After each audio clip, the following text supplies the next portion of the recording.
Bonjour à tous, bienvenue dans ce nouveau live de l'agence Adrénaline. Pour ceux qui ne me connaissent pas, je suis Mathieu Vicard, je dirige l'agence Adrénaline et je suis ici avec Florine Dupont, notre responsable RSE. Salut Flo. Bonjour à tous. Alors, on est là pour parler de Germaine. Germaine, c'est quoi? C'est une IA développée à l'agence qui a été conçue pour aider les communicants à repérer les risques éthiques et déontologiques dans leur campagne publicitaire. Voilà, vaste programme, mais normalement c'est plus sympa, plus intéressant et ça fait moins peur que comme je viens de le dire. Mais Florine va nous expliquer tout ça parce que c'est elle qui a drivé ce projet chez nous. Eh bien, effectivement, on va commencer. Je vais vous partager une petite presse. Donc voilà, Germaine, donc déjà, au-delà du petit nom un peu rigolo qui peut évoquer, une grand-mère, une tante, voilà, c'est une petite référence, le petit crédit, sagesse, qui peut intégrer votre équipe et vous permettre d'éviter, des maladresses, des risques déontologiques ou éthiques qui pourraient apparaître, hem dans vos campagnes. Donc voilà, parce qu'aujourd'hui, on le voit dans la communication. Aujourd'hui, la communication, c'est un domaine qui est de plus en plus compliqué, dans le sens où chaque image, chaque mot, peut déclencher une polémique, à raison ou à tort, hein, mais on pense forcément au greenwashing, aux stéréotypes, aux promesses qui peuvent être trompeuses, aux allégations scientifiques, non fondées. Enfin voilà, il y a vraiment des pièges partout et ça marche aussi bien en tant que consommateur pour pouvoir détecter, une marque qui sait faire preuve de transparence et d'honnêteté et également pour chaque marque pour leur permettre de justement prendre du recul, anticiper les risques sans brider la créativité parce que évidemment on pense à certains cas, notamment en greenwashing, stéréotypes qui sont assez gros pour que tout le monde puisse s'en rendre compte, mais il faut aussi savoir que tout ne part pas d'une mauvaise intention et qu'une maladresse peut vite arriver. Et donc Ouais, c'est pour ça que pardon, vas-y Mathieu. non, mais je voulais dire, ce qui est intéressant et ce qu'il faut dire, Germaine, à la base, c'est un outil qu'on a développé pour nous en interne, plutôt comme un GPT d'ailleurs, que comme la version qu'on vous présente là aujourd'hui. Vous verrez, on vous expliquera, mais il y a deux manières d'y accéder. Et en fait, à la base, nous, on l'a développé parce qu'on se rend compte que quand on travaille sur des campagnes publicitaires, en fait, on peut être aussi bon et aussi sensibilisé à ces sujets-là qu'on l'est, et grâce à Florine, on l'est de manière très forte. Mais en fait, ça suffit pas. Il y a toujours des angles morts, il y a toujours des sujets, et donc avoir un regard un petit peu extérieur, ça permet aussi d'aller chercher ces choses-là. Et d'ailleurs, on me signale, oui, ça va sans dire, mais ça va mieux en le disant. On est en train de parler de questions. Évidemment, posez vos questions. On va présenter un petit peu Germaine. On est entré direct dans le vif du sujet. On a oublié un petit peu d'expliquer, mais voilà. On va vous présenter rapidement Germaine. On va couvrir quelques cas pour montrer un petit peu concrètement ce qui est possible. Et puis après, on va répondre à vos questions.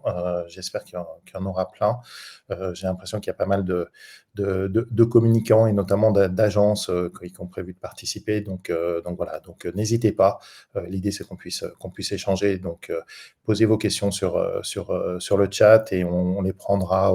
On va se donner un gros quart d'heure, 20 minutes pour vous présenter un petit peu Germaine. Et puis ensuite, on passe dans un mode questions-réponses. Pardon Flo, à toi. Aucun souci. Effectivement, je pense que c'était un plan d'étape, important à donner. Du coup, voilà, ce qu'on vous disait, c'est que du coup, Germaine, c'est une IA, conversationnelle qui est gratuite, c'est important de le notifier.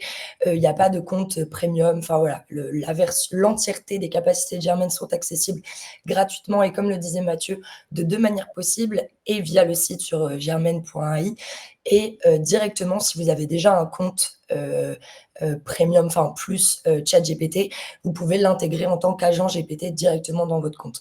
On vous mettra les liens, qu'il faut bien, à la fin. Un petit point qui est important de notifier, c'est que, Germaine, elle n'est pas une instance officielle ni un outil, juridique. C'est vraiment il faut vraiment le voir comme un assistant, un garde-fou, bienveillant qui, qui voilà, va faire vos analyses de campagne avec pédagogie et à but, préventif. En aucun cas, elle n'a la capacité ni, les moyens de valider juridiquement, une campagne. Alors, il y a évidemment, ça remplace concrètement, ça veut dire quoi? Ça veut dire que c'est un outil qui va vous aider à vous poser les bonnes questions lors du processus créatif, en amont d'une diffusion éventuellement, mais en aucun cas ça remplace votre service juridique, votre conseil juridique. En aucun cas ça remplace des instances officielles comme la RPP, le JDP, et cetera. Voilà, et si on vous parle chinois, il y a plein de ça veut dire qu'il faut peut-être se lancer dans quelques sujets de communication responsable, et nos amis de la ACC notamment ont édité un cours de communication responsable, voilà, qui valent le coup d'être entré. Voilà pour dire à peu près ce qu'est Germaine, et puis si on rentre un petit peu dans concrètement comment ça marche. Alors comment ça marche? C'est très simple, je pense qu'un peu tout le monde dans les personnes qui sont présentes aujourd'hui dans ce live ont déjà essayé une IA quelle qu'elle soit. Donc voilà, ça fonctionne vraiment en agent conversationnel. Donc on lui rentre un prompt, donc un premier message où on lui présente notre campagne, objectif, cible, support. On peut lui partager des visuels, des accroches, des scripts. Le seul support qu'elle ne prend pas, en pièce jointe, c'est la vidéo.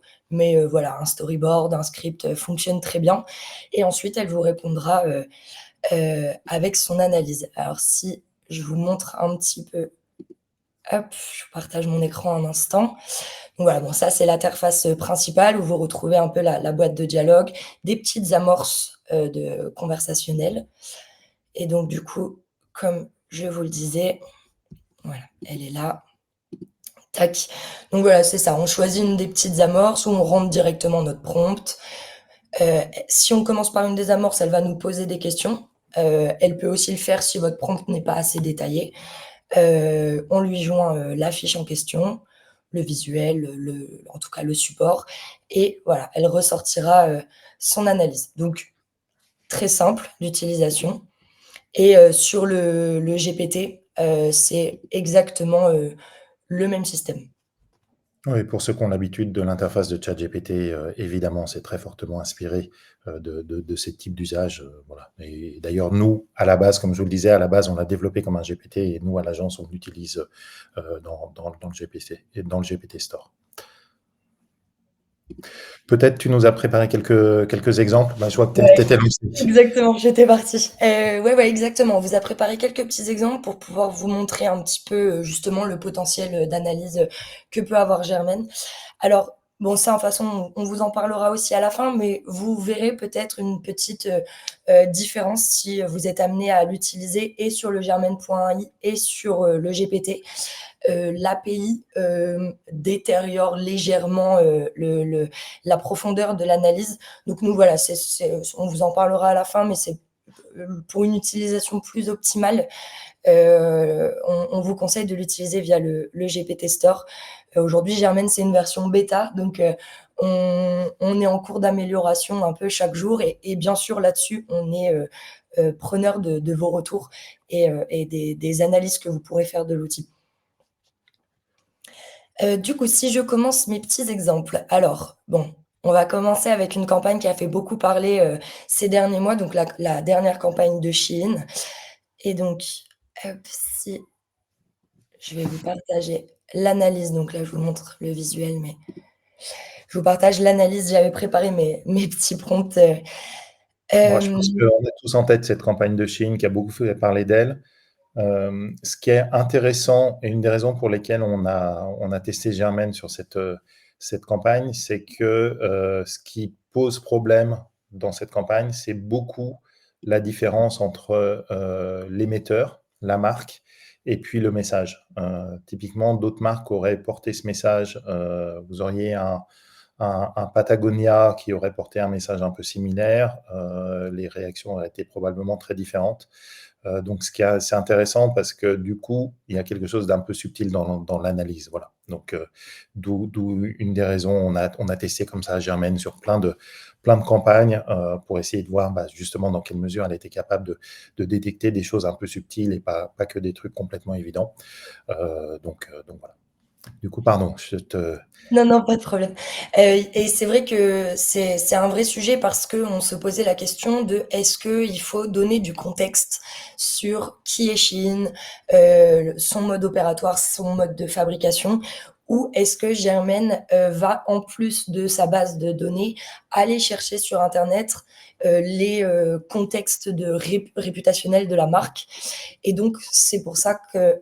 Hop, pardon, je vous repartage la conversation. Voilà, j'ai commencé par connais-tu la marque Shein et j'ai pas donné plus de contexte que ça. Je voulais vraiment la tester par rapport à ça. Ensuite, je lui ai envoyé les visuels de campagne. Si jamais, bon voilà, je vais partir du principe que parfois elle peut avoir du mal à lire certains textes, donc je lui ai remis les accroches, je lui ai remis la body copy. Je vais globalement résumer l'objectif, la promesse, la cible, les supports envisagés. Voilà, j'ai un peu comme dans les questions qu'elle nous pose en amorce. Donc voilà, elle m'a fait un petit récap en fonction des questions clés qu'elle aurait posées avec les éléments que je lui ai donnés. Et on voit qu'au niveau du diagnostic, bah voilà, la campagne vise à repositionner l'image de Shein en insistant sur l'accessibilité, l'inclusivité à la mode. Ok. Toutefois, il est crucial de veiller à ce que les messages ne soient pas perçus comme trompeurs, notamment en matière de promesses environnementales et sociales. Donc là, elle me remonte quand même dès le début. Donc, ce qu'il faudra voir aussi avec Germaine, c'est qu'à aucun moment elle ne se positionne en tant que juge. Elle a vraiment cette neutralité où à aucun moment elle va me dire dans son analyse Chine, tu déconnes. C'est pas du tout, enfin, t'as pas le droit de dire des choses comme ça. Donc, elle va vraiment juste me dire, voilà, bon, là, je te donne quelques références utiles. Donc, selon la RPP, selon le code d'ICC, selon les directives européennes sur les pratiques commerciales, voilà, il faut éviter les pratiques trompeuses, s'assurer que les allégations, elles sont fondées, assurer la véracité des claims. Il faut que tout soit vérifiable. Là, qu'est-ce qu'elle nous dit? Pareil, elle nous donne des recommandations sourcées avec des références. Donc, adapter les messages pour éviter de renforcer des stéréotypes, des perceptions négatives. Intégrer des preuves tangibles sur l'engagement social et environnemental telles que des certifications ou des rapports d'impact. Assurez-vous que les promesses de démocratisation sont soutenues par des actions concrètes et mesurables. Donc en fait, elle ne me porte pas de jugement, mais elle pointe le doigt sur ce qui peut poser problème et me dit, globalement, si tu veux y aller, vas-y, mais par contre, assure-toi d'avoir ces éléments en backup. Voilà, là, les points de vigilance, elle me dit, il y a un risque de perception sociale. Le public pourrait percevoir les messages comme hypocrites si les pratiques de fast fashion de Chine ne sont pas alignées avec les promesses affichées. Encore une fois, pas de jugement, mais juste une mise en garde. Elle finit souvent avec une checklist de conformité. Donc voilà, je vérifie mes claims environnementaux sociaux, j'apporte des preuves, je vérifie de respecter les réglementations locales, les adaptations culturelles. Et là, dans ce cas-là, je me prépare une stratégie de gestion des retours consommateurs. Donc on voit que voilà, et en fait, elle est là pour alerter, mettre le doigt sur des points qui peuvent poser problème. Alors, je crois que tu avais prévu plusieurs exemples. On peut peut-être passer. Je vois qu'il y a pas mal de questions. Là, de ce que je vois, il n'y a pas forcément de questions particulières là-dessus, donc je propose qu'on les prenne plutôt un peu tout à l'heure. Ok. Et du coup, on peut peut-être passer à un deuxième exemple. Donc un deuxième exemple où là, on a voulu montrer que même sur des sujets un peu plus subtils, où on rentre pas dans du greenwashing ou du stéréotype de genre, qui sont des cas classiques et parfois flagrants, et donc où on peut se dire, bon, c'est un peu facile de les détecter. Là, c'était donc c'est une campagne qui avait été épinglée, je l'ai pris sur le site du JDP. Donc c'était un garage, alors je n'ai plus la localisation, mais quelque part en France, qui a fait une campagne, voilà, avec ce claim Angoulême. de là. Pardon? À Angoulême. À Angoulême. Donc avec ce claim bouge de là, j'ai trouvé une LOA à 99 € par mois chez Garage Gros, où on voit les conducteurs klaxonner avec une expression de visage assez agressive. Et donc en ça, Oui, clairement, enfin, on voit, il y a l'intention derrière la campagne, c'est une intention humoristique de manière très claire. Ça se perçoit, en tout cas moi je l'aperçois sans le moindre doute. Voilà. Après, avoir effectivement, ça pose un certain nombre de problèmes. Je pense qu'on s'en doute tous quand on le voit là.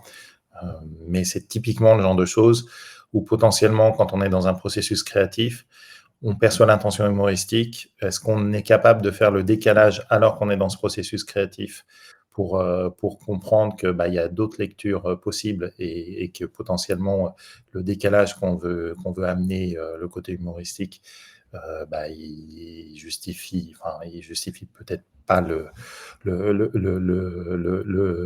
fond de la communication. Voilà, ça c'est typiquement le genre de choses pour lesquelles Germaine peut être précieux. Et justement, du coup, ce qu'elle nous dit par rapport à ça, donc bon, je vous passe les petites questions, je vous passe le prompt de détail que je lui ai dit. Voilà, elle pose déjà des questions clés, là, elle rentre, directement par ça en me disant: «Mais est-ce que le concept visuel, donc ces personnages un peu énervés, et ce claim bouge de là, est-ce que voilà, sont-ils perçus comme, incitatifs à une conduite dangereuse?»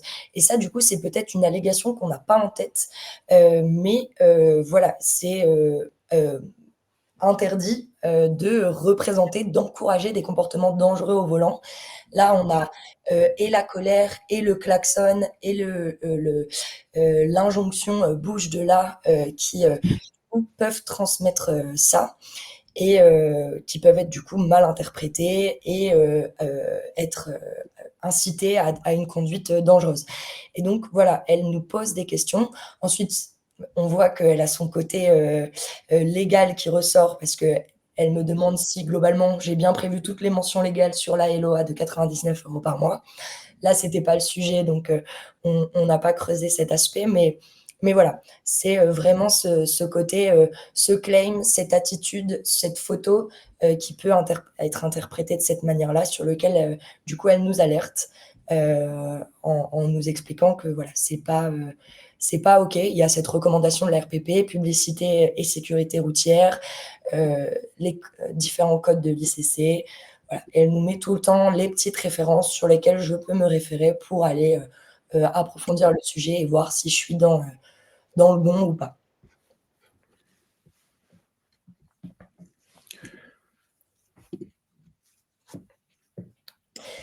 Et j'ai un troisième petit exemple où là, pareil, autre sujet, autre subtilité. Donc c'est aussi un cas qui avait été, retopé, chez le JDP. On a fait cet exercice aussi, de prendre des campagnes, épinglées par le JDP pour aussi pouvoir comparer la pertinence des analyses. Non pas pour, comparer quoi que ce soit en termes d'organisme, mais plutôt pour, jauger de la pertinence de ce que Germaine pouvait ressortir. Et quand on a travaillé sur la conception de Germaine, on a fait du coup beaucoup de tests, en ce sens pour voir, par rapport à une instance, officielle, comment elle se positionnait.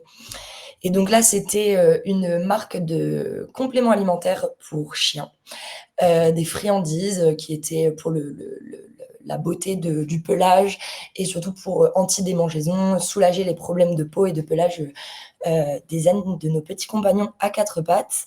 Et donc en ça, qu'est-ce qu'elle nous a dit? Hop.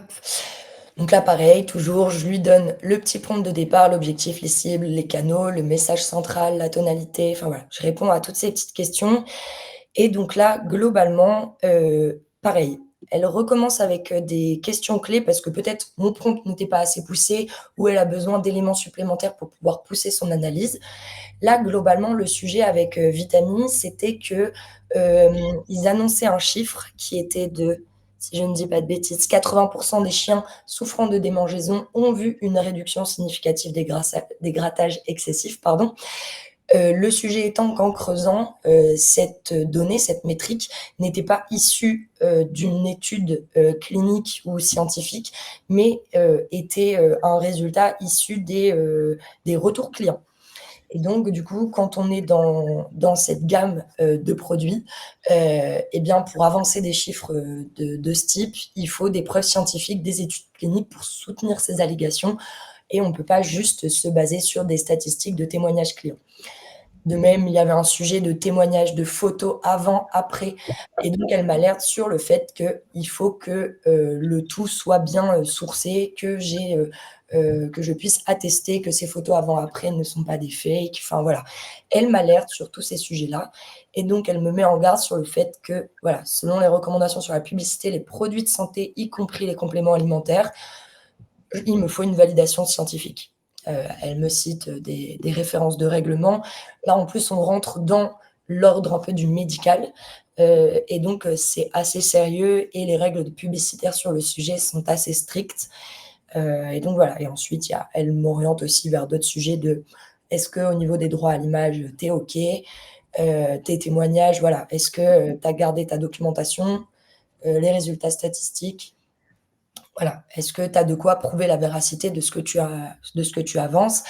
Et elle me disait aussi, voilà, bon, les allégations et de potentiellement, pouvoir mettre, un petit quelque chose, pour attester ou renvoyer justement vers, cette documentation, ces études, ces témoignages.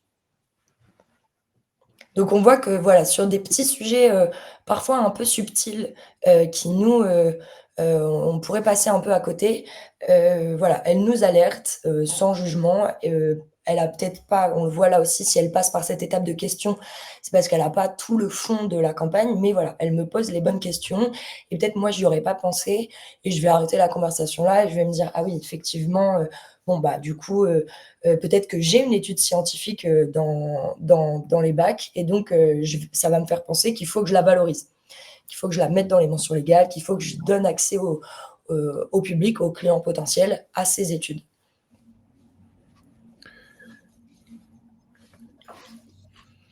Top.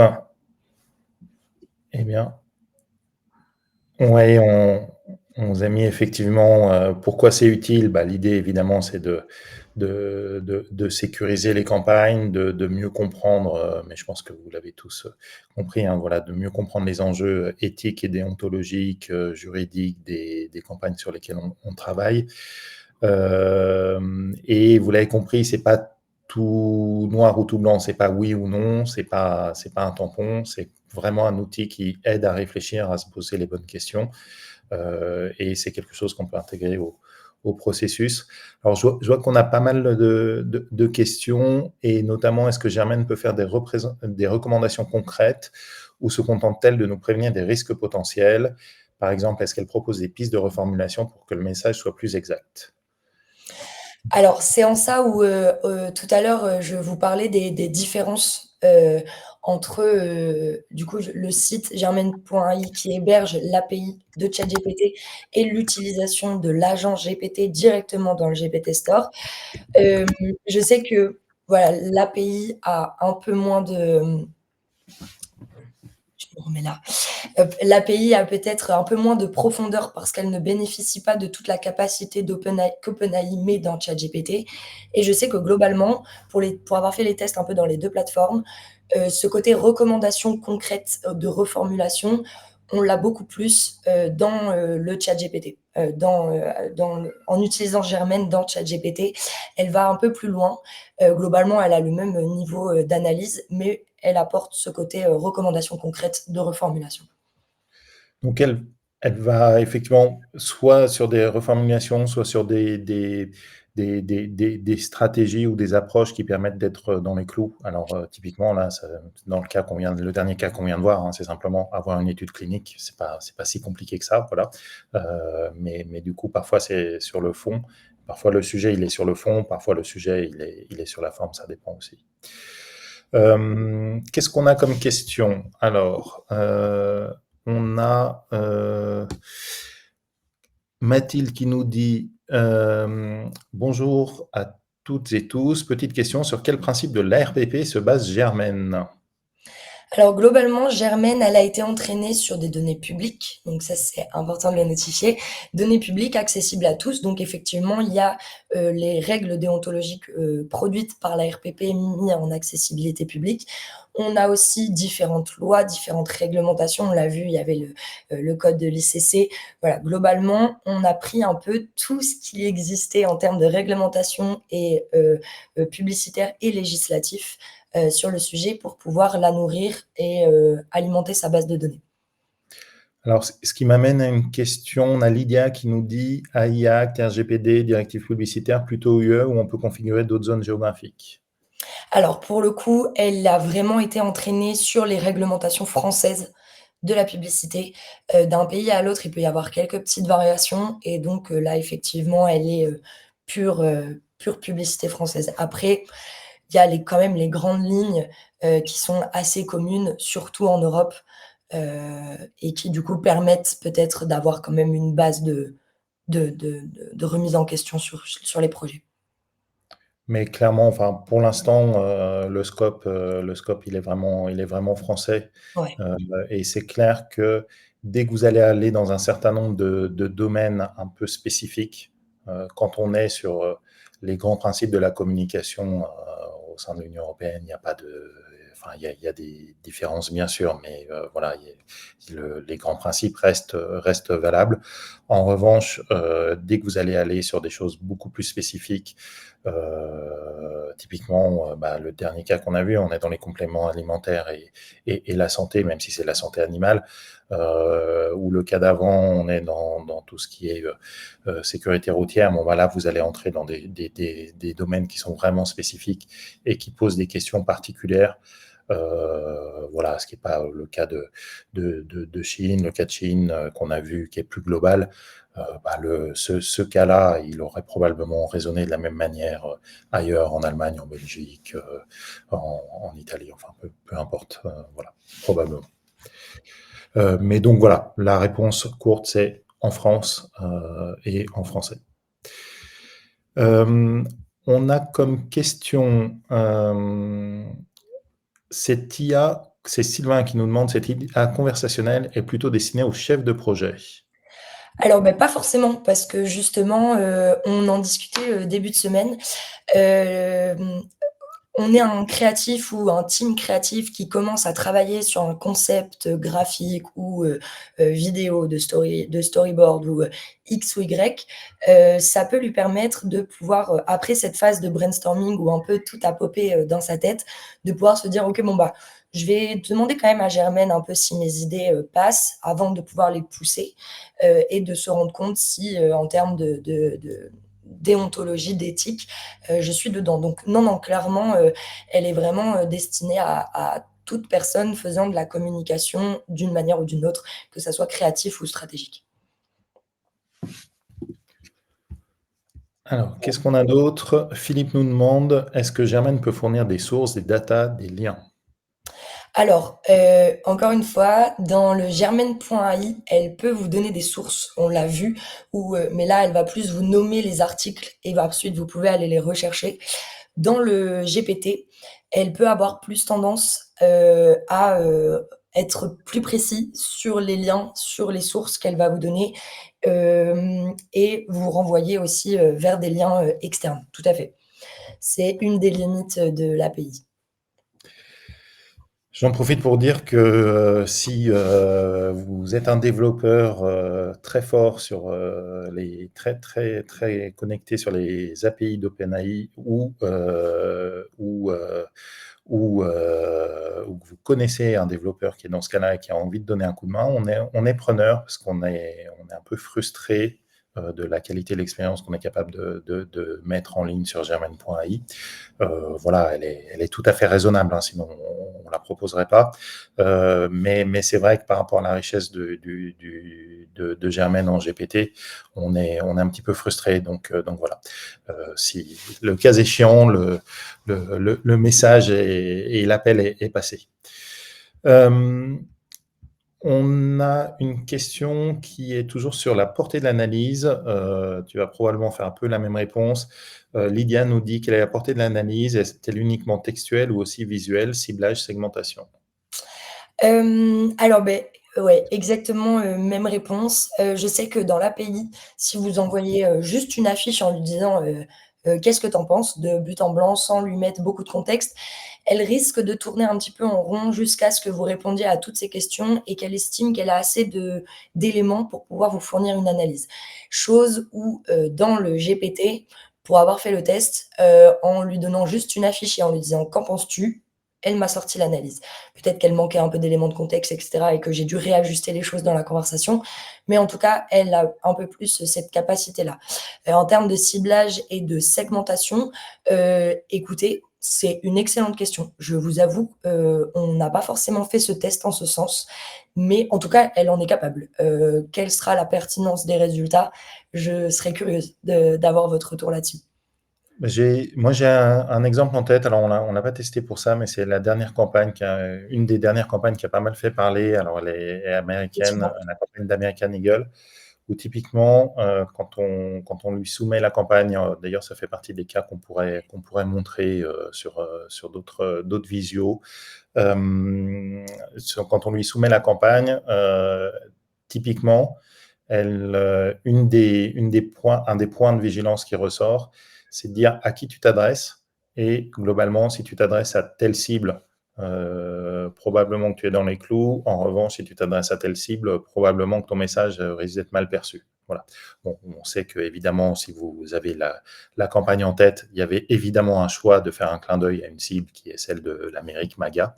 Voilà, et donc ça correspondait à l'intention de la marque et des publicitaires.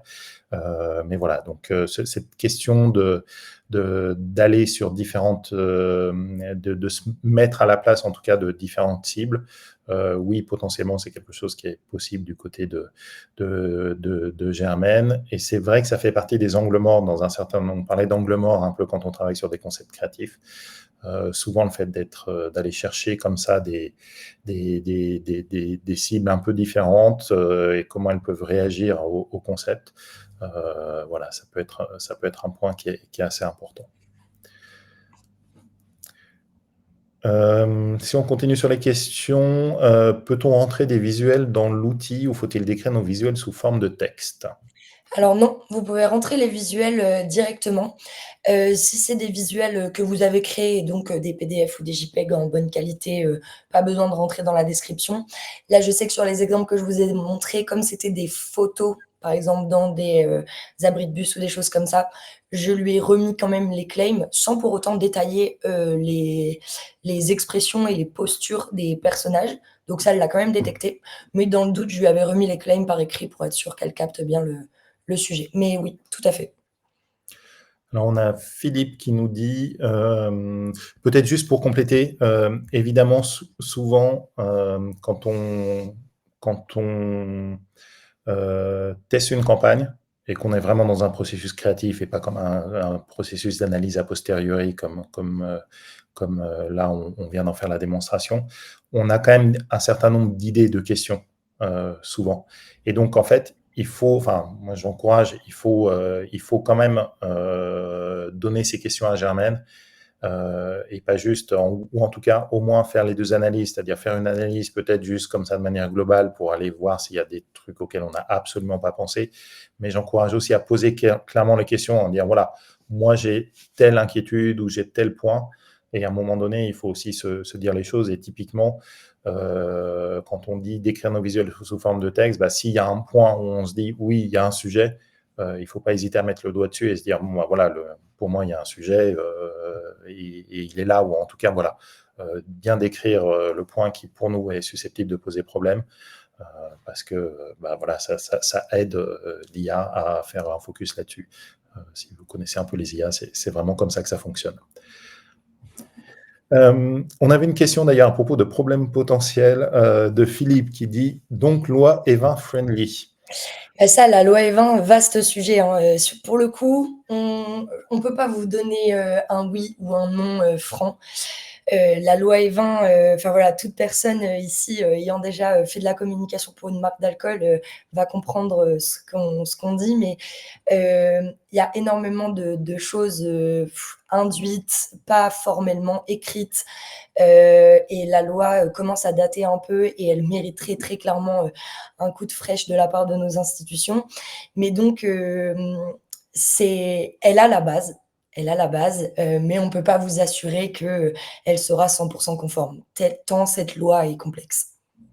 Enfin, pour compléter, moi je dirais oui, c'est loi Evin friendly, comme sur l'ensemble des juridictions, pour dire les choses clairement. Oui. Après, comme le dit Florine, et si vous, pour tous ceux qui ont été amenés à travailler sur de la communication dans ce domaine-là, c'est un domaine qui est complexe. Ça fait partie des domaines qui sont vraiment complexes en communication, parce que aussi, c'est un domaine où il y a un écart assez net entre ce qui est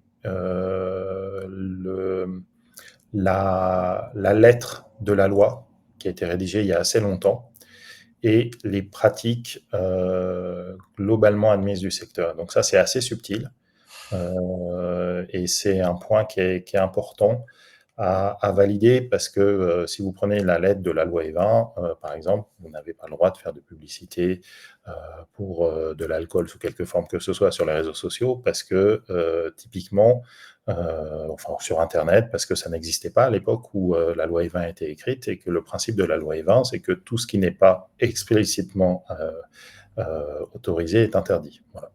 Donc évidemment, l'esprit de la loi, c'est probablement pas celui-là, et en tout cas, voilà, la pratique de la loi, c'est pas celle-là.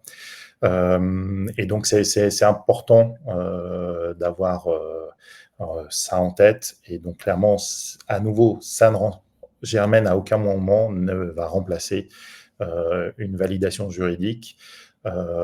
Et typiquement, ce type de communication est un des nombreux exemples où une analyse juridique approfondie de ce que vous faites est absolument, absolument indispensable. Voilà, ça c'est clair.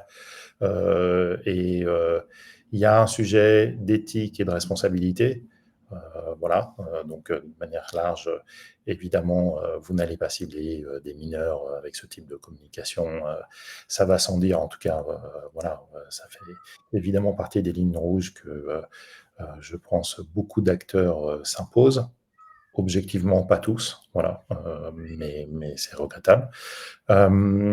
Et en revanche, il y a un sujet purement juridique et qui est très lié à la forme de ce que vous faites. Et ça, à un moment donné, il faut aussi être très clair et très précis là-dessus. Voilà, pour la loi Evin. Est-ce qu'on a d'autres questions? Oui, on Alors, a Ariana qui demande si Germaine a été entièrement développée en interne par Adrénaline. ah bah oui, ah bah ça on peut répondre. On est très transparent là-dessus, c'est-à-dire oui, ça a été entièrement développé en interne par Adrénaline. Et comme vous le voyez, développer est un grand mot, parce qu'évidemment, on se base sur ChatGPT et sur la technologie fournie par OpenAI. Donc évidemment, on n'a pas inventé ChatGPT. Voilà, mais ça, je pense que vous êtes au courant. Voilà, et effectivement, si vous suivez un peu l'agence, d'ailleurs, c'est le quart d'heure de promotion, mais vous savez que ça fait partie des sujets qui nous animent. Voilà, les sujets d'IA et les sujets de communication responsable, d'ailleurs, sont deux verticales sur lesquelles on est assez actif, parce que c'est des sujets auxquels des thématiques auxquelles on croit et qu'on utilise dans la vie de tous les jours, en tout cas au moins dans notre vie professionnelle, et donc c'est un peu naturel pour nous qu'un projet comme Germaine soit arrivé à un moment donné sur le dessus de la table.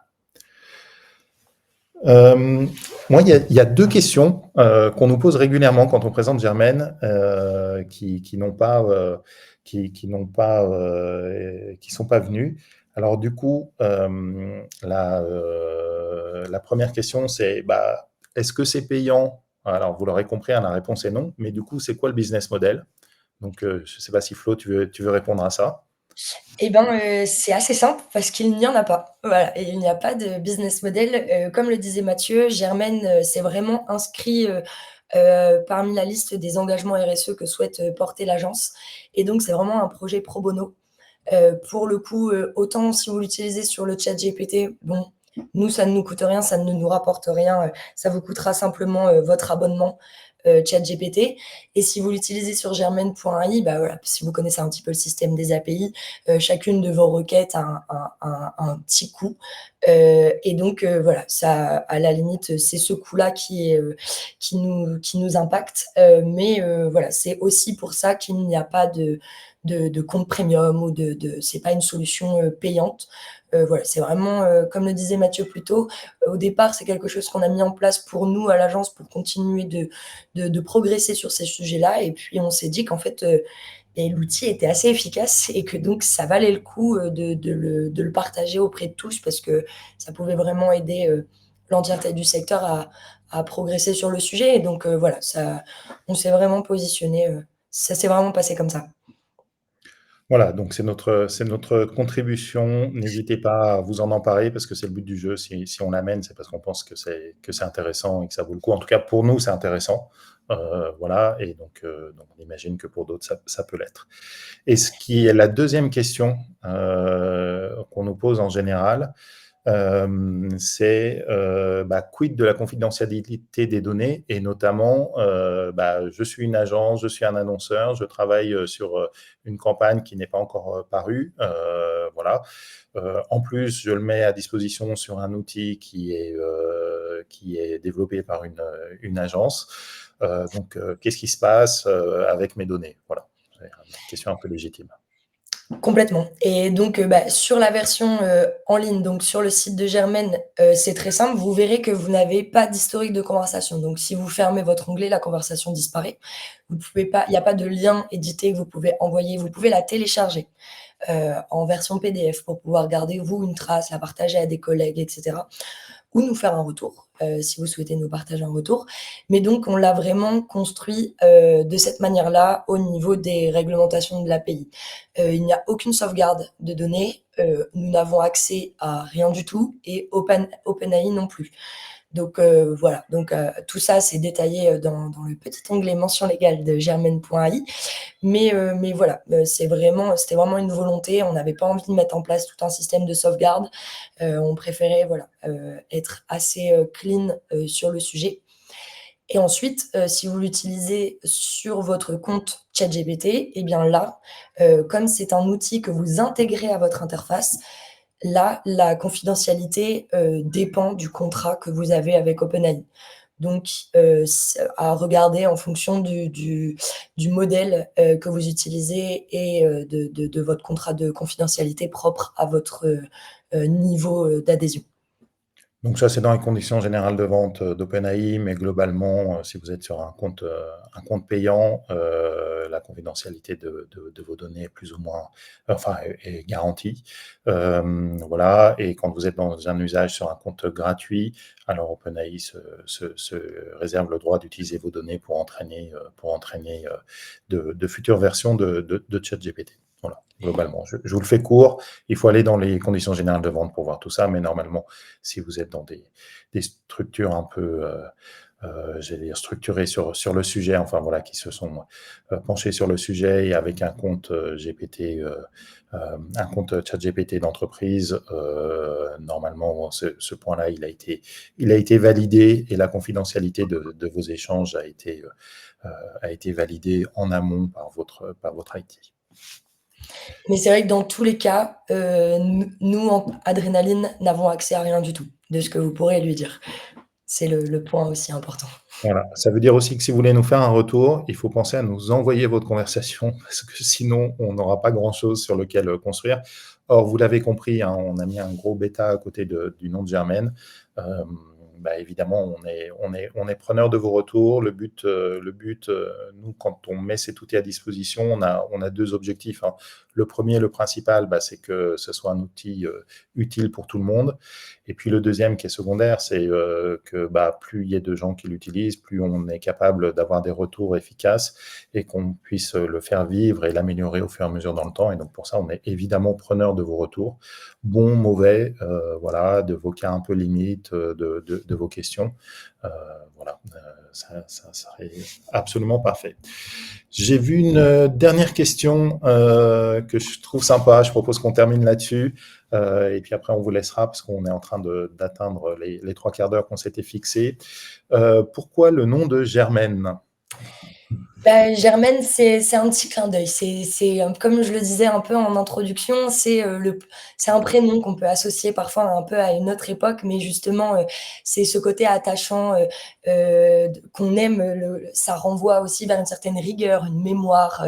Voilà, c'est Germaine, c'est un peu la tante, la grand-mère qu'on respecte, comme on l'écrit, comme on l'a décrit, c'est celle qui regarde un peu par-dessus ton épaule et qui te dit t'es sûr de ton message là, t'es sûr de ce que tu vas valider et envoyer en fab. Et donc voilà, c'était le petit twist un peu clin d'œil humoristique, détente. Et puis on voulait un prénom parce que on voulait que Germaine puisse devenir quelque part un peu un membre de l'équipe. Demande à Germaine ce qu'elle en pense. T'as demandé à Germaine, voilà, on voulait, et d'où aussi cette petite mascotte que du coup voilà, on voulait la personnifier. Voilà, et c'est l'occasion d'ailleurs de faire un petit clin d'œil à la personne qui est à l'origine de ce choix de nom, qui s'appelle Ninon Biro, qui était avec nous jusqu'à fin août et qui a apporté aux côtés de Florine une partie de ce projet. Donc elle ne peut pas être là avec nous aujourd'hui, parce que si j'ai bien compris, elle est sur un entretien de recrutement. Ninon, on croise les doigts, et accessoirement, si vous cherchez quelqu'un qui soit bon en com responsable et en IA, et ben, vous savez à quelle porte toquer. Voilà. Juste pour terminer, donc bah voilà, le message c'est tester Germaine, partagez-la, aidez-nous à l'améliorer, faites-nous des retours. Et pour ça, vous avez deux modalités. Donc le site germaine.ai avec le petit QR code qui va bien. Et puis, ce que nous, on vous recommande, voilà, parce qu'effectivement, on trouve que la qualité de l'expérience et la qualité des résultats est vraiment meilleure, directement sur le GPT Store, avec le lien que vous avez là en QR code. Voilà, bah merci à tous. C'était un peu notre première présentation officielle de Germaine. Donc, on espère vraiment que vous allez pouvoir la tester et que c'est un outil que vous allez trouver utile. Pour nous, c'est vraiment, on a vraiment trouvé que c'était un outil utile. Et puis voilà, allez-y, testez, partagez, faites-nous des retours et puis aidez-nous à le faire vivre et à l'améliorer. Merci à tous. Merci à tous. Au revoir.